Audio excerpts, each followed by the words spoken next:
Aujourd'hui, trois formes d'un légume très connu qui vous aideront à perdre du poids et qui vous aideront à garder la pleine forme et à paraître plus jeune.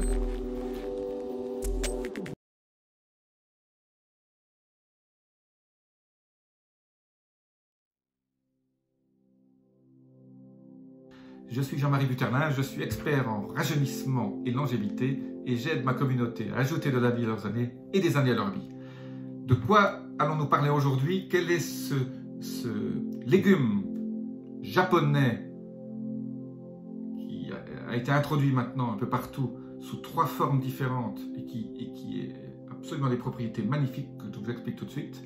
Ces trois formes de ce légume qui est le soja, ces trois formes pas tellement connues que ça, sont le miso, le tempeh et le natto.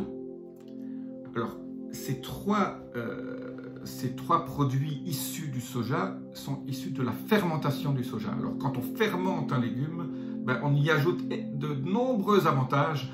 Vous savez déjà que le kimchi ou la choucroute a des vertus absolument géniales à cause de leur fermentation qui contient beaucoup de probiotiques. Ces probiotiques, il en faut au niveau de notre intestin pour digérer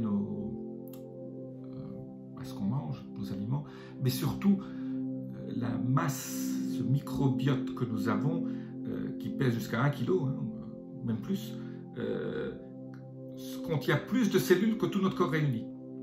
Et on appelle ça le deuxième cerveau parce qu'il fabrique énormément de produits chimiques mieux que le fabrique encore le cerveau. Il fabrique des neurotransmetteurs, il fabrique des hormones. Tout ça est extrêmement important pour fonctionner dans notre corps. Donc les gens qui prennent des antibiotiques et qui détruisent leur microbiote, voilà, ils ne sont pas très bien parce que le deuxième cerveau leur manque. C'est comme si vous leur avez coupé la moitié de leur fonction pour qu'ils produisent, je répète, les hormones, des neurotransmetteurs, la dopamine, sérotonine, tout ça est fabriqué aussi. Et souvent, 90% de certains neurotransmetteurs et de certaines hormones sont fabriqués par ce microbiote. Donc, ce microbiote, il y a une caractéristique importante, c'est qu'il doit avoir une diversité importante de bactéries, pas seulement juste quelques-uns. Sinon, il va être colonisé par les mauvaises bactéries, le candida par exemple. Et donc, pour garder ce microbiote en forme, ces trois formes de fermentation du soja sont extrêmement bénéfiques parce qu'ils sont toutes fermentées un peu différemment. Le natto, le tempeh et le miso. Alors, le miso, vous allez me dire, c'est un peu salé, oui, c'est haut en sodium, mais bon, si vous n'en prenez pas trop, le sodium ne va pas être ne va pas être un problème, mais ces probiotiques naturels contenus dans ces trois formes de soja sont extrêmement bénéfiques et ils contiennent beaucoup de vitamines, la vitamine K, du manganèse, et ils vont faire en sorte d'enrichir le nombre de types de bactéries que vous avez. C'est absolument essentiel. Donc, j'ai parlé souvent des choucroutes, du kimchi, des légumes fermentés que vous pouvez fermenter vous-même. Mais ceux-là, achetez-les directement dans un magasin japonais ou un magasin bio maintenant, ont ce genre de produits. Rappelez-vous, avec le miso, c'est une pâte, vous pouvez faire des soupes. On appelle ça, quand vous allez au restaurant japonais, prenez des miso soupes. Allez au restaurant japonais, mangez du tofu, mais surtout le tempeh. Le tempeh est une espèce de forme de tofu. Ne le mangez pas frit ou légèrement frit et enlevez la panure.